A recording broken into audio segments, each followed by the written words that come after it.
Assalamualaikum warahmatullahi wabarakatuh. Seperti biasa dalam perjalanan saya ke KLIA, singgah sebentar di Plaza Tol sebagaimana di belakang untuk memberi sedikit tazkirah sebelum saya bertugas. Baik, kesempatan ini saya ingin berkongsi sebuah hadis yang dikeluarkan oleh Imam Al-Bukhari dalam sahihnya, hadis nombor 15.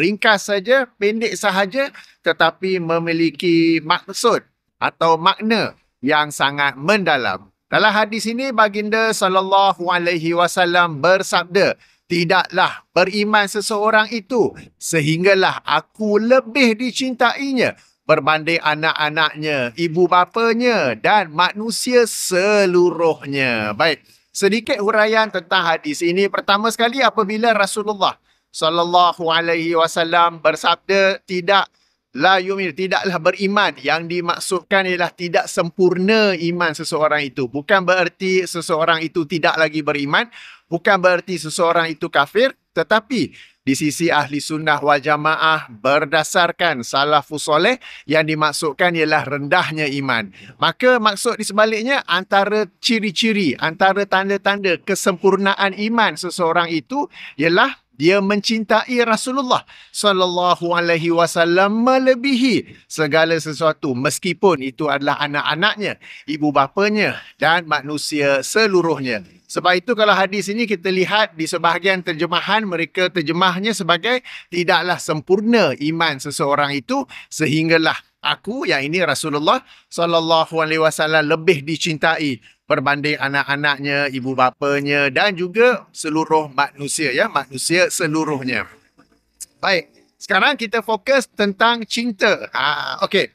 Cinta kepada Rasulullah sallallahu alaihi wasallam bukanlah bererti kita buat apa yang kita suka. Itu makna cinta diri sendiri. Okey. When you love someone, you do what that particular person likes and you don't do what that particular person dislike. Apabila kita mencintai seseorang, kita buat sesuatu yang orang itu suka dan kita tak buat apa yang orang itu tak suka. Sebagai contoh, katakanlah saya mencintai isteri dan saya ingin memberi hadiah kepadanya. Maka saya pun memberi hadiah kepadanya jam yang besar gedabak macam ni, yang sesuai untuk lelaki badan besar. Lalu saya bagi kepada isteri saya sebagai tanda kasih sayang, sebagai tanda cinta. Isteri pula kata, besar sangat ni. Jam ni tak sesuai untuk wanita. Lalu saya jawab, jam ni bagus. Jam ni abang suka. Itu abangnya suka, tak semestinya saya suka. Nampak tak bezanya di situ? Okey, jadi apabila kita mencintai seseorang, kita lakukan apa yang orang tu suka.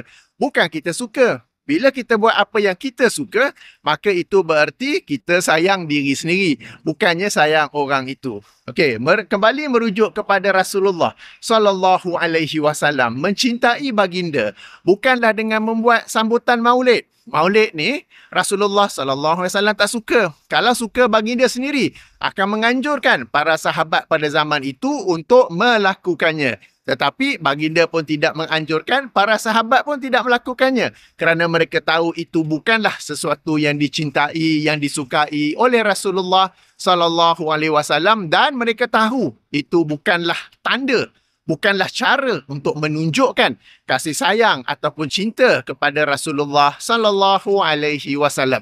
Orang yang sambut maulid, meskipun mereka tidak akan mengakuinya, mereka sayang diri sendiri, bukan sayang Rasulullah. Sebab tu mereka buat apa yang mereka suka, bukan apa yang Rasulullah suka. Sama juga dalam contoh lain, menyebut Sayyidina. Ada hadis-hadis baginda sallallahu alaihi wasallam tak suka disebut atau dipanggil Sayyidina. Tetapi ada saja orang kita yang tetap mahu menyebut Sayyidina dengan sekian-sekian alasan. Lalu mereka ni sebenarnya mencintai diri sendiri, bukan mencintai Rasulullah. Kalau mencintai Rasulullah, mereka tahu Rasulullah tak suka dan mereka pun tak buatnya. Sama juga dengan konsert-konsert selawat. Kena sebut dengan nama baik. Majlis-majlis selawat dengan pujian-pujian yang berlebih-lebihan. Kemudian sambil-sambil selawat tu boleh berhenti kejap, boleh berdiri, sebab kononnya Rasulullah pun masuk sama untuk hadir dalam majlis itu kan. Itu semua mereka yang suka, mereka yang anggap ia adalah baik. Ianya tidak disukai mahupun dianjurkan oleh Rasulullah sallallahu alaihi wasallam.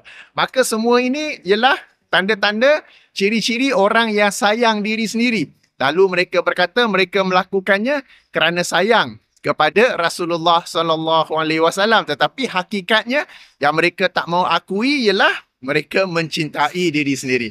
Para penonton yang dirahmati Allah, perkara-perkara seperti ini ataupun banyak lain tak semestinya boleh diukur dengan dosa ke pahala, masuk neraka ke, haram ke kan. Sebab kadang-kadang bila kita tegur perkara ni atau saya tegur perkara ni, ada saja yang balas balik bahawa habis tu tak boleh buat ke, habis tu berdosa ke, habis tu haram ke. Tengok hadis tadi, tak berbicara tentang dosa pahala, tidak berbicara tentang syurga neraka, tetapi tidaklah sempurna iman seseorang itu sehinggalah aku dicintai, lebih dicintai sehinggalah aku lebih dicintai berbanding anak-anaknya, ibu bapanya dan manusia seluruhnya manusia seluruhnya. Saya bagi contoh lain. Kalau perasan dalam video-video react saya, antara yang saya react ialah adanya orang-orang berpakaian agama yang suka memberi petua-petua agama. Padahal di sana ada alternatifnya daripada Rasulullah sallallahu alaihi wasallam. Lalu apabila saya kata petua ini tidak ada asal usulnya, padahal di sana ada doa yang Rasulullah ajar, ada zikir yang Rasulullah ajar yang sahih. Lalu kalau tengok di ruangan komen, ada saja yang akan memberi komen.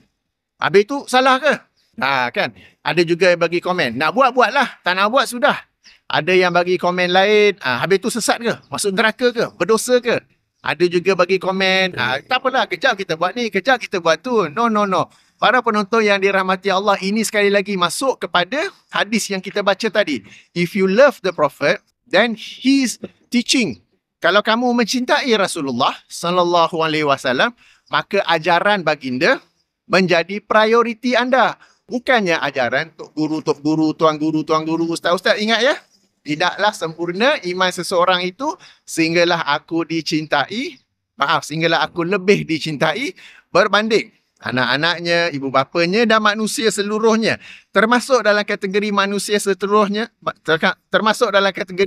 seluruhnya itu ialah guru-guru, tuan guru, ustaz-ustaz ataupun ustazah-ustazah. Maka orang yang faham hadis ini, yang ada kecintaan yang hakiki terhadap Rasulullah sallallahu alaihi wasallam, akan mengutamakan, akan memprioritikan sunnah Rasulullah sallallahu alaihi wasallam dalam hal petua yang disebut tu. Sebagai contoh baru-baru ni saya buat kan, Ustaz Ni Bakri dan petua khayal, maknanya petua nyanyuk. Okey, terbalik. Petua nyanyuk maknanya petua untuk elak nyanyuk di hari tua kelak. Lalu dikatakan baca dulu ayat tu, yang ini ayat 111 surah Al-Isra, kemudian baru baca zikir lepas solat yang Rasulullah ajar. Padahal jika seseorang itu mencintai Rasulullah sallallahu alaihi wasallam, dia buktikannya dengan mendahului, dengan membuat zikir yang Rasulullah ajar. Okey. Dan kemudian di sana macam saya terangkan, ada juga hadis lain yang sahih di mana Rasulullah sallallahu alaihi wasallam mengajar doa bagi mengelakkan daripada nyanyuk ataupun pikun. Okey, jadi ada alternatif yang sunnah, tetapi kenapa pula nak ikut alternatif yang bukan sunnah yang diajar oleh ustaz? Jadi ini bukan spesifik kepada Ustaz Ni Bakri saja, tapi kepada banyak lagi ustaz-ustaz, tuan guru yang saya react kan, mereka bagi petua ni, padahal di sana ada alternatif yang sahih daripada Rasulullah sallallahu alaihi wasallam. Lalu apabila saya menerangkannya, ada saja yang komen, apa salahnya? Ataupun nak buat dah, tak nak buat sudah. Ataupun kita tak apalah, kejap buat ni, kejap buat tu. No. If you love the Prophet sallallahu alaihi wasallam, then his teaching will always be number one. His teaching, ya. Jadi para penonton yang dirahmati Allah sekalian, ayo kita membuktikan cinta kita kepada Rasulullah sallallahu alaihi wasallam melebihi segala yang lain. Okay? Melebihi segala yang lain dengan pertama kita belajar sunnah Rasulullah sallallahu alaihi wasallam, so that we know what to love. Okay, kita jangan pula pergi cinta apa yang kita suka, lalu kita dakwa ini bukti mencintai Rasulullah. Padahal macam saya kata, itu sebenarnya cinta diri sini. Jadi kita belajar sunnah Rasulullah sallallahu alaihi wasallam Dan bila kita belajar pun, kita akan dapat membezakan antara sunnah tashri'iyah dan sunnah ghairu tashri'iyah. Itu yang pertama. Yang kedua, kita mengamalkannya. Yang ketiga, kita menyebarkannya. Sebab bila kita mencintai sesuatu, kita menyukai seseorang, kita akan mewar-warkannya. Kita akan mempromosinya kan. Ayuh kita mempromosikan sunnah Rasulullah sallallahu alaihi wasallam. Lihat bagaimana para pencinta bid'ah. Mereka tidak segan silu untuk mempromosi bid'ah mereka. Kita ni pula, orang-orang yang dah faham sunnah, nanti orang kata apa? Wahbi pula kan? Jadi sebagai bukti cinta kita kepada Rasulullah SAW, kita belajar sunnah, kita amal sunnah dan kita menyebar-nyebarkannya. Dan kemudian tak cukup tu, ada satu lagi. Kita juga mempertahankan sunnah Rasulullah SAW daripada virus yang membasminya, daripada virus yang menyerangnya. Yang ini apakah itu? Bid'ah. Tidaklah seseorang itu dikatakan pencinta Rasulullah sallallahu alaihi wasallam. Tidaklah seseorang itu dikatakan mencintai Rasulullah sallallahu alaihi wasallam jika dia buat bid'ah dan dia mempromosikan bid'ah. Sebab bid'ah ini bukan sekadar lawanan dengan sunnah, tetapi musuh kepada sunnah Rasulullah sallallahu alaihi wasallam. Tidaklah muncul satu bid'ah, tidaklah berkembang satu bid'ah, melainkan bersamaan dengan itu akan terkuburnya, akan hilangnya satu sunnah Rasulullah sallallahu alaihi wasallam yang sahih. Sehingga kan masyarakat akan anggap bid'ah itu adalah sunnah, sementara sunnah itu adalah bid'ah. Dan ini berlaku sekarang ini. Apabila kita menerangkan yang hak, yang sunnah, lalu ada yang kata, apa salahnya yang tu betul? Apa salahnya yang tu lebih baik? Sunnah Nabi tak baik ke?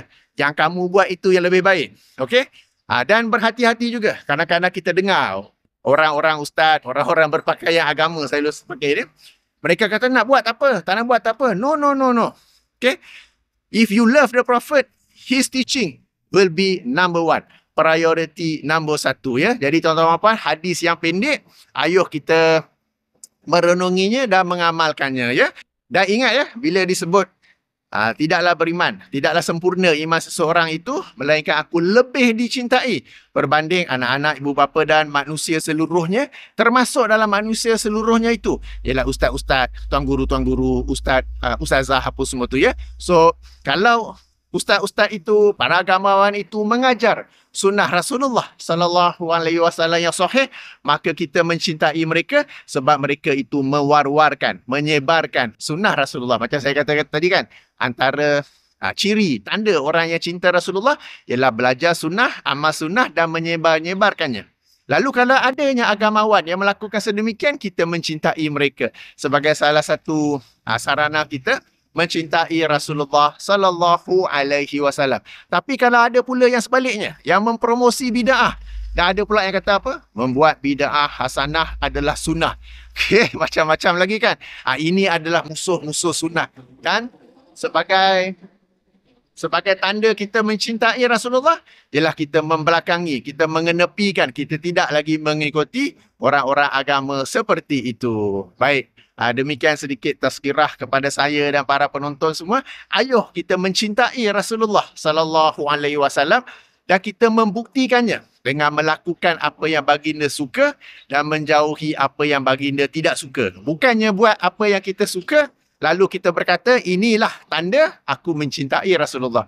Ayuh kita mencintai Rasulullah sallallahu alaihi wasallam dengan mengutamakan, memprioritikan apa yang baginda ajar, amalkan berbanding apa yang diajar atau diamalkan oleh tuan guru, tok guru, ustaz, ustazah dan sebagainya.